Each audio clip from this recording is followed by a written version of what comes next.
Salam sejahtera, Bapak, Ibu, dan saudara-saudara, jemaat yang dikasihi Tuhan. Hari ini kita akan bersama-sama mendengarkan kebenaran firman Tuhan. Tapi sebelum kita mendengarkan kebenaran firman Tuhan, mari kita satukan hati, kita bersatu di dalam doa. Allah Bapa kami yang bertahta di dalam kerajaan surga, yang kami kenal melalui Yesus Kristus Tuhan kami. Kami meyakini dan kami mengimani Allah itu selalu menjawab setiap seruan doa kami. Saat kami bergumul, saat kami kesusahan, kami percaya Tuhan itu ada. Maka hari ini Tuhan, kami mau bersama-sama mendengarkan firman. Tuhanlah yang memberikan hikmat kepada kami, sehingga setiap orang yang mendengarkan firman ini diberkati, dikuatkan, dimampukan untuk menghadapi setiap pergumulan hidupnya. Terpujilah Engkau Tuhan, dalam nama Yesus Kristus kami berdoa dan mengucap syukur. Amin. Saudara yang dikasihi Tuhan Yesus Kristus, hari ini kita mendengarkan firman Tuhan yang tertulis dalam Mazmur pasal 4 ayat 2-9. Demikianlah pembacaan firman Tuhan. Apabila aku berseru, jawablah aku, ya Allah, yang membenarkan aku. Di dalam kesesakan Engkau memberi kelegaan kepadaku. Kasihanilah aku dan dengarkanlah doaku. Hai orang-orang, berapa lama lagi kemuliaanku dinodai? Berapa lama lagi kamu mencintai yang sia-sia dan mencari kebohongan? Ketahuilah bahwa Tuhan telah memilih baginya seorang yang dikasihinya. Tuhan mendengarkan apabila aku berseru kepadanya. Biarlah kamu marah, tetapi jangan berbuat dosa. Berkata-katalah dalam hatimu di tempat tidurmu, tetapi tetaplah diam. Persembahkanlah korban yang benar dan percayalah kepada Tuhan. Banyak orang berkata, siapa yang akan memperlihatkan yang baik kepada kita? Biarlah cahaya wajah-Mu menyinari kami, ya Tuhan. Engkau telah memberikan sukacita kepadaku, lebih banyak daripada mereka ketika mereka kelimpahan gandum dan anggur. Dengan tentram aku mau membaringkan diri lalu segera tidur. Sebab hanya Engkaulah, ya Tuhan, yang membiarkan aku diam dengan aman. Amin. Demikianlah pembacaan firman Tuhan pada hari ini. Saudara-saudara, jemaat yang dikasihi Tuhan Yesus Kristus, khotbah pada hari ini diawali dengan suatu permohonan yang sangat mendesak yang dinaikkan Daud kepada Tuhan Allah. Daud ingin agar Tuhan menjawabnya, memberikan solusi atas pergumulan, atas masalah yang dia hadapi pada saat itu. Karena itu dalam firman ini, Daud menyebutkan bahwa Allah yang membenarkannya. Artinya adalah bahwa Allah lah yang menyatakan kepadanya dan juga kepada musuh-musuhnya bahwa dia adalah benar. Tidak seperti yang dituduhkan atau yang difitnahkan oleh musuh-musuhnya kepadanya. Maka Daud itu percaya jawaban Allah adalah kelegaan baginya. Jawaban Allah adalah sumber sukacita baginya. Atas segala fitnah, atas segala tuduhan yang menghancurkan nama baiknya, yang merusakkan namanya, dan yang membuat dia merasa kehilangan, hancur atas setiap pergumulan yang dia alami. Maka saudara-saudara, jemaat yang dikasihi Tuhan, tak henti-hentinya Daud itu berdoa kepada Tuhan. Dia memohon kepada Tuhan agar Tuhan mengasihinya. Sebab dia meyakini Allah itu adalah Allah yang penuh kasih, yang tidak membiarkan hamba-hambanya teraniaya, terfitnah, menderita oleh orang lain. Itulah yang diimani Daud atas Tuhan yang penuh kasih. Itu yang mendorong dia bermohon kepada Tuhan agar segeralah Engkau Tuhan menjawab aku, memberikan solusi padaku atas setiap pergumulan yang saya alami, fitnahan yang saya alami setiap saat yang berulang-ulang dalam hidupku. Dan dia yakin Tuhan yang penuh kasih itulah yang membelanya dan yang menyatakan jawaban yang benar kepadanya.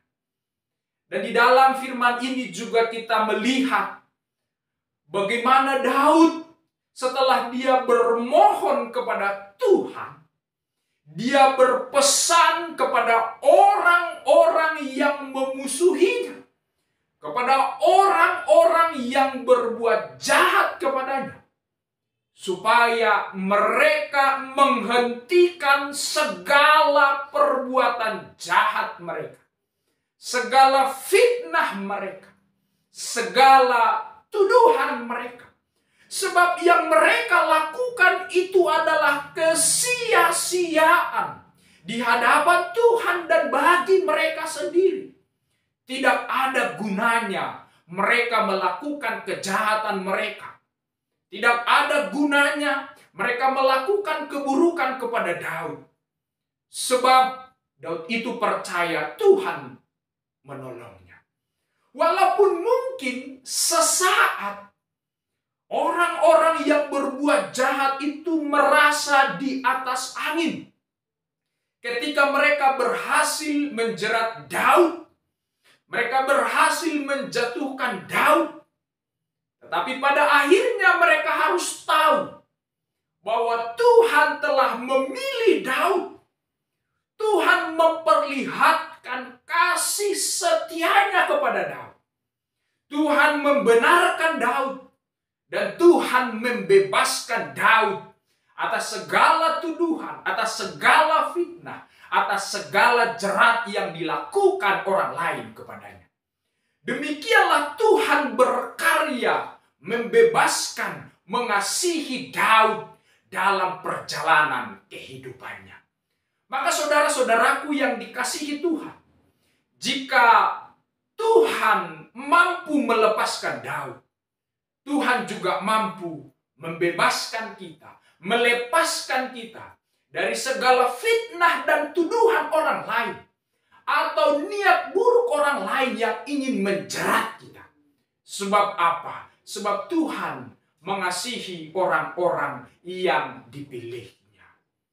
Dan di dalam teks ini juga Daud itu berharap agar mereka yang melakukan kejahatan kepadanya, mereka itu bertobat dari segala perbuatannya, meninggalkan yang buruk yang mereka lakukan.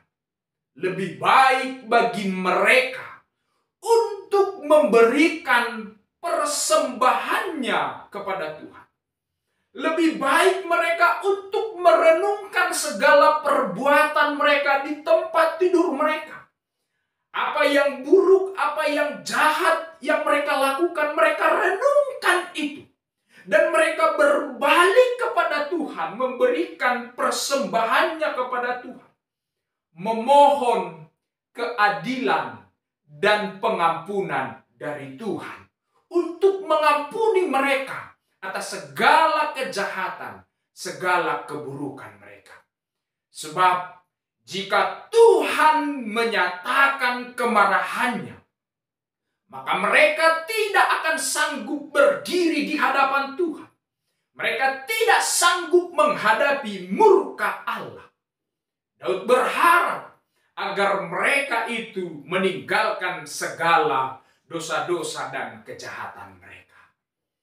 Dan tidak hanya sampai di sana. Daud itu juga sadar bahwa tidak hanya dia sendiri yang menjadi korban ketidakadilan. Tidak hanya Daud yang merasakan penderitaan dan pergumulan. Ada banyak orang-orang yang di sekitarnya yang mendapatkan ketidakadilan, teraniaya, terfitnah. Dan mereka ini juga merasakan bahwa Tuhan itu telah meninggalkan mereka. Mereka berkeluh kesah atas pergumulan mereka. Daud merasakan itu. Daud melihat itu. Daud mengetahui semua itu. Sehingga dalam teks ini, Daud bermohon kepada Tuhan. Seperti Allah yang telah menjawab doa Daud. Demikianlah Daud berharap Allah membebaskan umat-umatnya yang teraniaya.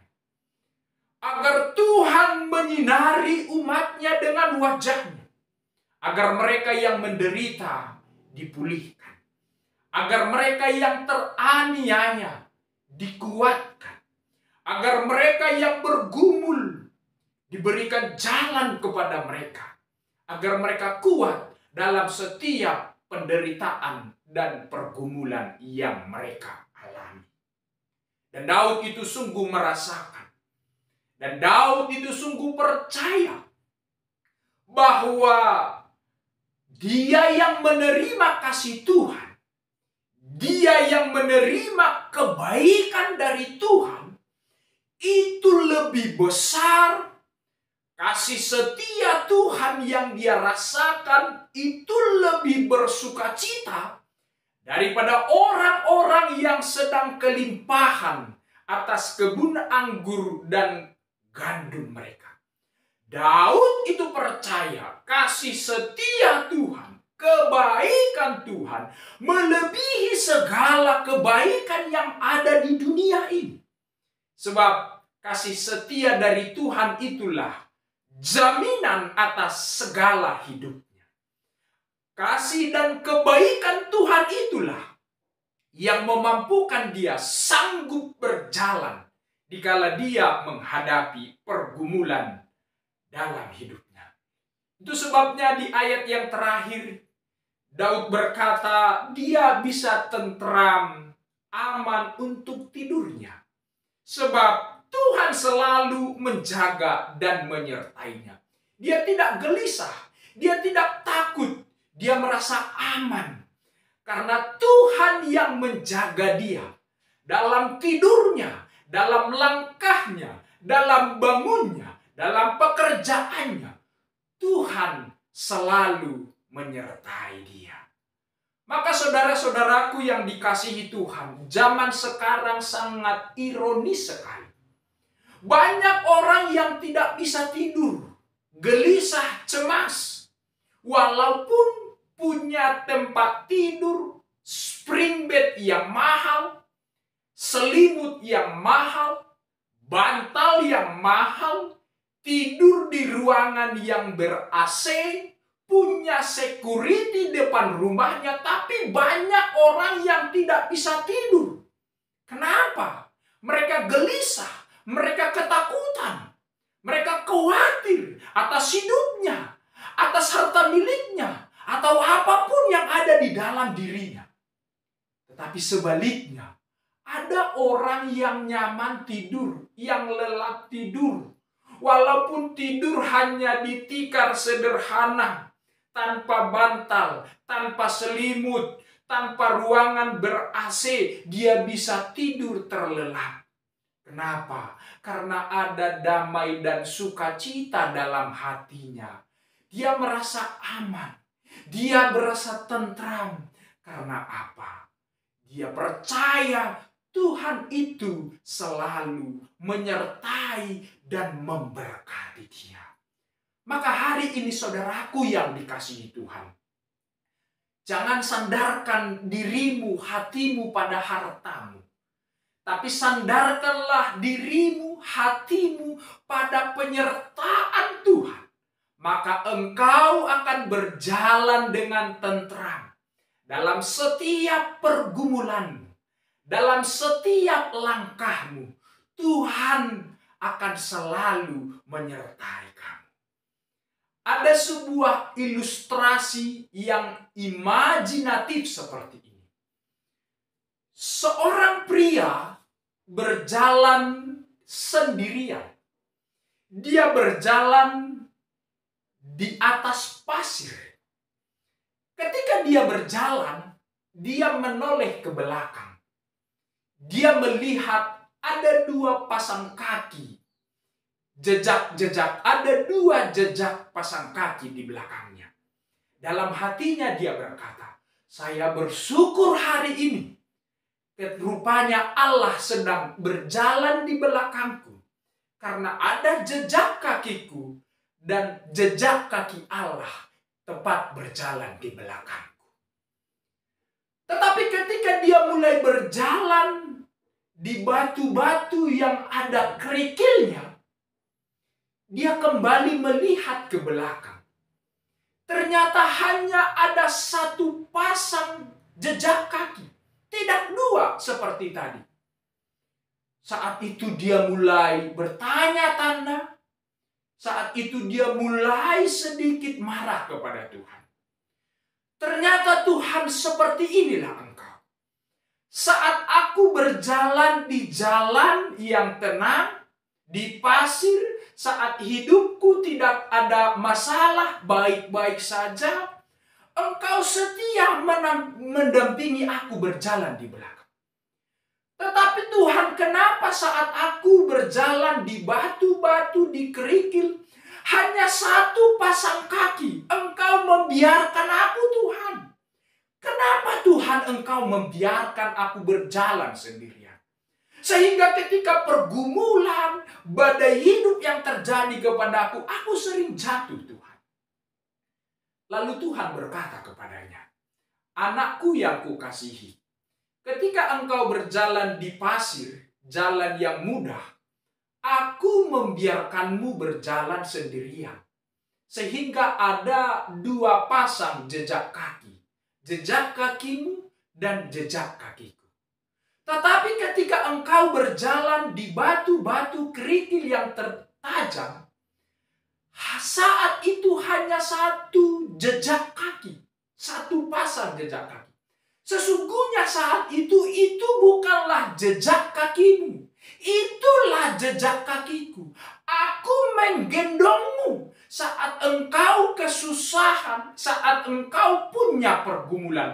Akulah Allah yang menyertaimu dan menggendongmu. Akulah yang berjalan untukmu sehingga kakimu tidak terluka. Pada akhirnya dia sadar bagaimana Tuhan menyertai dalam setiap perjalanan kehidupannya.